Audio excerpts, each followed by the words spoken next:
ఎన్ని కోటాను కోట్ల మంది అయినా కానివ్వండి, నమ్మి దుర్గా అమ్మా అన్నాడు అనుకోండి, అలా అన్నటువంటి వాళ్ళు ఎన్ని కోటాను కోట్ల మంది అయినా సరే వాళ్ళ యొక్క భీతిని, భయాన్ని ఆమె తీసేస్తుందట.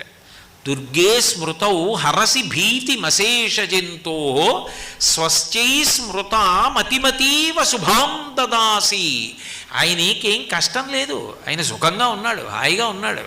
ఆయన అమ్మని తలుచుకోకుండా ఉండడు. అందుకని ప్రతిరోజు అవకాశం ఉన్నప్పుడల్లా అమ్మ దుర్గా దుర్గా దుర్గా అంటూ ఉంటాడు. అప్పుడు ఏం చేస్తుందంటే మంచి బుద్ధినిస్తుందిట.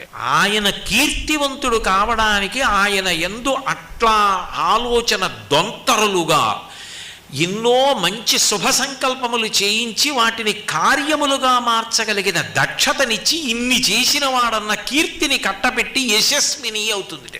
అమ్మవారి